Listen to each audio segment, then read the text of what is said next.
Rudi once said, you know you're in flow when you run out of gas in front of a gas station with a great restaurant attached. Now, that doesn't happen often, uh, but it can happen. And being in flow is an interesting concept, and it can happen in times of joy and beauty and times of struggle and difficulty. Flow is flow. Sometimes flow is movement, but in truth, sometimes flow is stillness. Just being present in an open, available awareness of all of the movement or even stillness around you. It's very comforting. It's very quieting. It's very informative. I live in a very quiet place in the middle of nowhere, Red Hook, New York, surrounded by trees and quiet and really great beauty. But this last week, Blanche and I took a trip to visit our son Ari and his wife Burju in Washington, D.C., where he works as an assistant U.S. attorney for, for D.C. Very busy. And he has just bought a new house, which Blanche and I had not seen. So part of our urgency to go was to see where he lived. And my son Josh and his kids joined us on the trip. Evan, his wife, had to study for an exam for a nursing program she's doing, so she couldn't join us. But most of the family got together in this new house, which actually had room for everybody, which was kind of wonderful. So I'm sharing my personal story with you because maybe it has some potential resonance with the world at large. Um, Blanche and I don't travel much anymore. It's getting hard. It's getting hard to just make reservations to get to the airports, to pull your luggage, to put them in the overhead. I mean, all that stuff is part of what happens at the age of 80 plus. It's just not as easy as it was. But Joshua was wonderful and did everything for us. So flow. And we flew to DC, uh, and it was lovely. Every moment in a big city can be flooded with all sorts of dynamics that you don't get here. Here we have leaves falling off the tree, feeding the fish and the birds, watering the plants. In DC, it doesn't stop. There is something happening all around you at every moment. And kind of bookending our trip were some strange occurrences.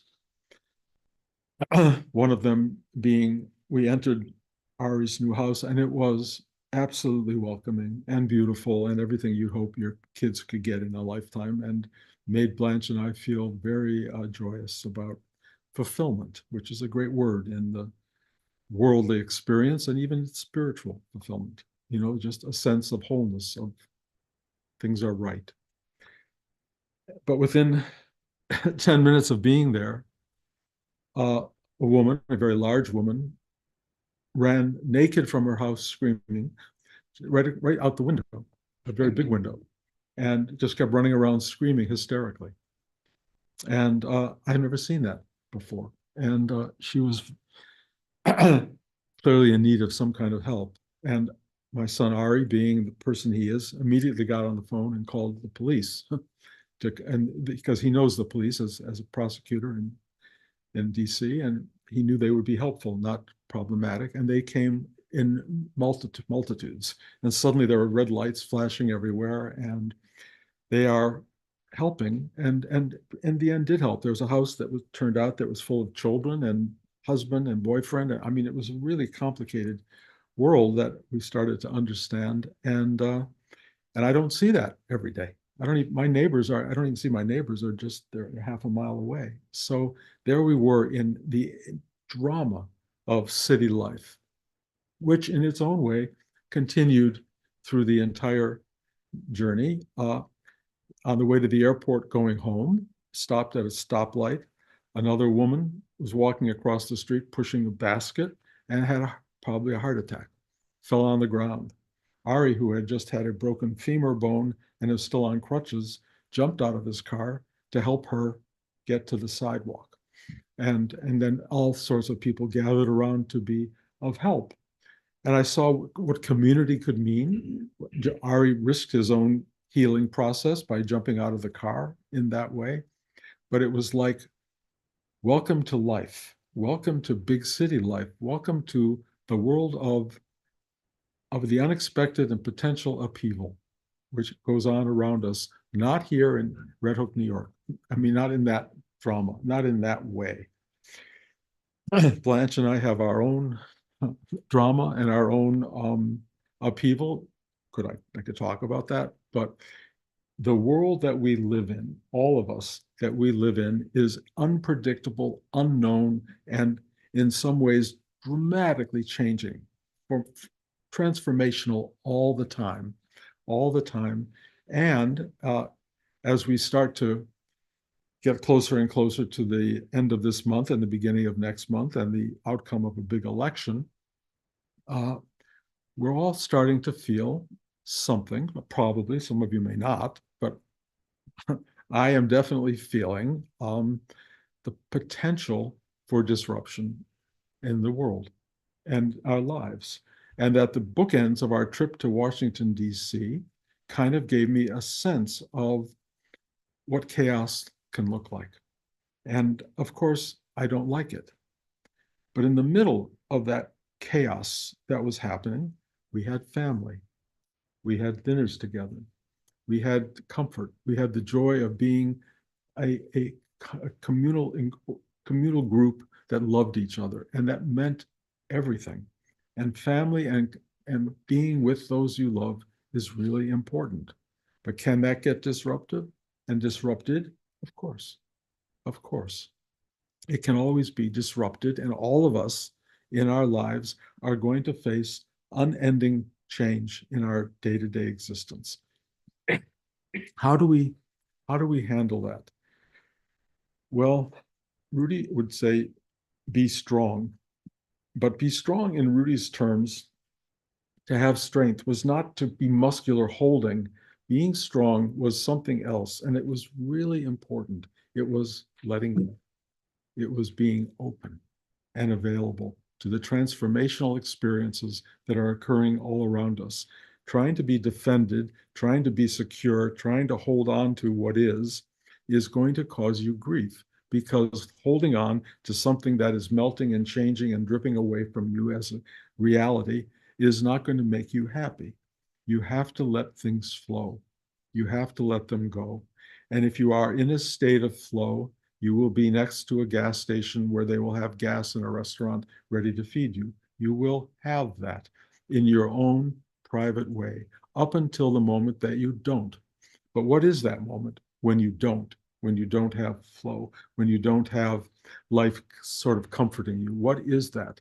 That's the beginning of real work and real surrender and real strength and the capacity to let go more deeply than you have ever let go in your entire life. What does letting go more deeply than you've ever let go in your entire life feel like? Well, one of my experiences is that Blanche and I, and you've heard this before, are losing our memory. And we're losing it at different speeds in different ways, but we are really losing it. We say the same thing to each other. We are in different places because of our needs as people to grasp and hold on to a way to communicate when memory is fading. So if I say that you need to put something in the cupboard and Blanche thinks it's in the cabinet, cupboard doesn't work. The word cupboard does not register at all. It has to be cabinet. I don't think cabinet, I think the other. And we're staring at each other like, why don't you understand what I'm saying? It's a cabinet. No, it's a cupboard. And we have this absurd dialogue. And the thing that has happened in us is we look at each other and we smile. And we smile and we figure it out.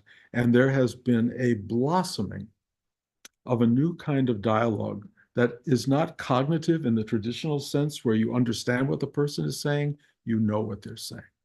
You figure it out. You figure out what needs to be communicated, and what you experience as a result is a state of enormous kindness toward one another.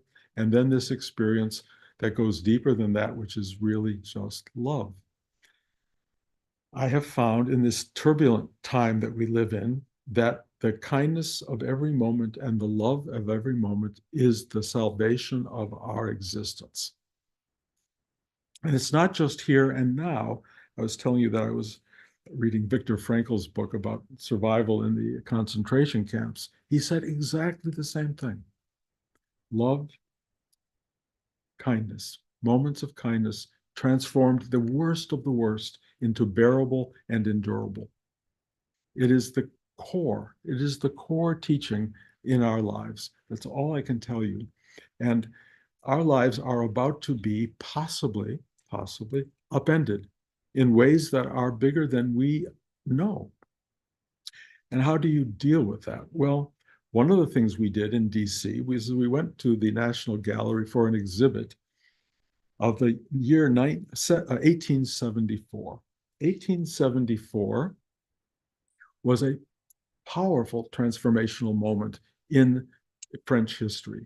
There had been a Franco-Prussian war, which the French lost. Actually, I don't remember all the details. A group came into play called, uh,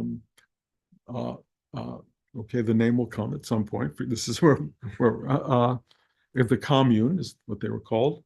And they came in to take over the French government, and they failed dramatically, and they were all slaughtered. It was really a time of turmoil and terrible conflict in the streets everywhere. And there were paintings that they had of everybody killing everybody in the streets. And they were part of the old school. The new school was called Impressionism. Impressionism, which most of you are aware of, is a quality of painting that is perhaps one of the most beautiful things to have emerged in art over in the last 100 or so years. And it has dominated many of our cultural lives. It emerged out of great suffering, out of great turmoil, the end of lives, the battles in the community, in the war zone. And painting changed from being rigorous and detailed and about nothing really, except capturing people's images clearly and making trees look perfect, every leaf. This became an expression of something different, bigger, transformative, and it changed the life of the viewer in France and now all of us in the world. Out of that incredible darkness, localized in a way, not worldwide, but localized, something emerged that was truly beautiful. I'm walking through that museum and I'm feeling nothing but the beauty that can come out of every kind of difficult situation that emerges. It is a response to struggle. It is a response to pain, to allow yourself to look through another lens and see the world in a different way. They took away the sharp edges. They took away the need to define everything exactly as it was seen, and they made it into this coloration, this simple movement of a form that did not have resolution. It just was expressive of a possibility. And you looked at it and you went, yes, that is a way to look at the world. It is a beautiful way to look at the world. So trying to think about trying to give a talk today, because I have been deeply aware, people writing me a lot, calling me with great expressions of fear as the next month unfolds and as we move toward what could be a period of unbelievable chaos that more than anything we all have experienced before. Everybody looking at it through either optimistic lenses, pessimistic lenses, fearful lenses, hopeful lenses. Everybody has a different version of it. But what I came away from the exhibit was, and even the trip to DC was, life, even in upheaval, offers us an opportunity for unbelievable beauty, unbelievable kindness, unbelievable sharing, the need to be together in periods of difficulty, the need to support one another and to show up to the reality of what's happening and to feel the flow as the flow emerges. And if you don't feel it, if you're feeling nothing but chaotic movement, stop, sit, open your heart and allow the amazing nature of life itself to pour through you. The history of this world has always been one of drama and conflict. Spiritual people don't like to talk about drama and conflict. They just talk about, open heart and sweetness and be nice and all of those things. That is absolutely essential. But you can't deny the reality of unfolding life is dramatic, and something is looking through our eyes to witness it. Something is using us to see the world as it unfolds in ways that we as people, some of us, don't want to see. But remember, we are a very large collection of beings, and we have positive, negative, good and evil, educated, uneducated, intelligent, unintelligent beings all around us. We're all part of the same mix. We're all evolving on some level, I think, but all of us represent different parts of a totality. And that totality has got to be embraced. One has to know that there are people who can see more and people who see less, people who radiate more, people who radiate less. The world is full of all of those possibilities, and the universe is looking out at itself through all of our eyes. And I think it's just as confused probably as we are, and maybe even amazed by the dynamic of what has been created here.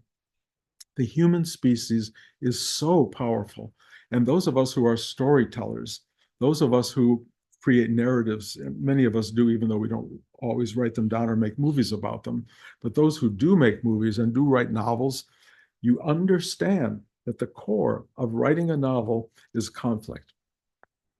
The need to grow beyond what you are, the need to create beauty out of chaos, beauty out of the drama that's happening. And you can't have that emerge if you don't have the conflict.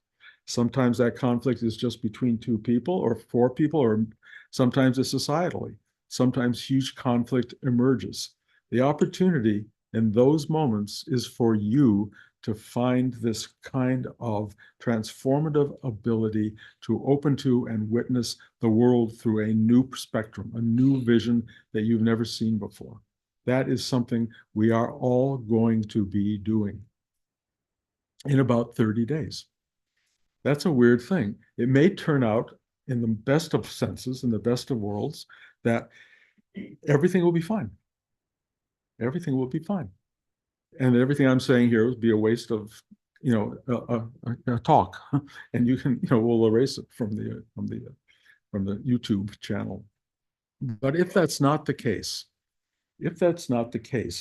there is an opportunity here for you to rise to an occasion that you don't want, that none of us want. There's an opportunity now to become bigger, stronger, more open, more in flow, more available, kinder, better people than we've ever been before. And it's not going to be exactly like an easy choice. It's going to be a very demanding and challenging experience. The great thing about a spiritual life, the great thing about being able to go in, the great thing about being able to open your heart, open your eyes, open your belly to the totality of what the world is doing, is an ability to see it not through your private personal eyes, but through the eyes of the thing that brought us into being in the first place. It is the creation of all of this. It creates drama because it wants to see itself. It wants to see its worst and its best. It wants to see and know its totality. And we are part of that. And either you are a witness to all of this from a place of kindness, or you are in a state of fear and terror and hiding and anger and all of that other stuff, which is fine because that's human. It's very human to be in that place. But it's also human to be in a place of love, forgiveness, and kindness, no matter what emerges, no matter how difficult it is, no matter what is facing you, to feel this openness and to be able to express it to everyone around you, because you who are hearing this message are now able to know you have a mission to provide hand-holding kindness and love for everyone around you who needs it. Nothing new here. I think I've said all these things 1,000 times before. The only thing is, there's a time clock. Every great movie has a time clock. Every great movie knows you have 20 days to save so-and-so, or 20 minutes, or whatever it is. There's always something, and there's always great upheaval around it. Oh my God, are they going to do it? Can they make it happen? Oh no, they're not. It's not going to happen. Oh, the worst of the worst has just happened. What are we going to do? That drama is the essence of life drama. And it's great movie making. We're in it. We are living that right at this moment. We are living it, and we either are going to rise to the occasion. Luke Skywalker is trying to, save the universe, save the world, and he isn't able to. He doesn't know what to do. And this deeper voice comes in and says, trust the force, Luke. Trust the force. I'm going to say the same thing to you. Trust the force. It is in you. It is in all of us. And I don't like to give talks like this. And I probably, I'm ready and willing. I've said this every week. You can all sign out. Go find somebody who's going, it's also wonderful. It's also beautiful. And just be, spiritually blessed and all of that. And it kind of is. But it's also the other. It's the totality. Take this moment, this next few weeks, steel yourself in a way by opening, and be ready for change, big transformative change in ways that you have never, ever witnessed before. It's really potentially happening. And I don't know what to say about it other than that, one, I'm afraid of it, but I'm also standing up and going, I'm going to hold my wife's hand and we're going to go about our day and water the plants, feed the birds, feed the fish, and see what happens. Everyone has to do what they have to do. I will love my children and my grandchildren and every one of you. And if you guys want to come gather here, if you want to huddle here, we can fill the pantry with enough food to feed everybody for a few days, and we'll ride things out. You got to do what you have to do.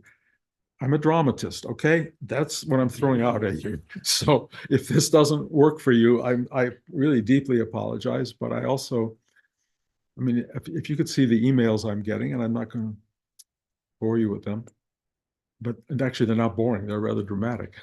but I will tell you, we are all in this together. Let us share this ride. Next week we'll do another class, and the week after that, and the week after that. And anyone who wants to hear the same material again, come back. Those of you who don't want to hear it again, put it inside, process it. The big thing is do it. Just do it. Do the work. That's Rudi's great job. Do the work. Stay inside, open to the flow. Know that even in the worst of moments, there'll be a great restaurant and a gas station available to you. Okay, everybody signing off. You're all leaving. Any questions in this universe of this? I just have to ask you this question. What was the naked woman running from? Mental issues, it turned out. She was, but we didn't get the full picture. But it wasn't a one moment thing. It was back and forth, in and out of the house, up and down the street, and not a particularly lovely, like in her 50s. It was kind of a bizarre sight. I haven't ever seen that before, and it was hard. But I can only tell you, driving through the streets of Washington, I saw more human life unfolding around me than I do here, and it was very informative to me. And if there's such a thing as chaos in the erupting, it's not going to be terrible in Red Hook, New York, I don't think. But in a big city and elsewhere, people just need to be ready to settle in for a little bit and just keep quiet and just watch things unfold and have a little extra tuna fish, on hand, or whatever it is, some soup cans.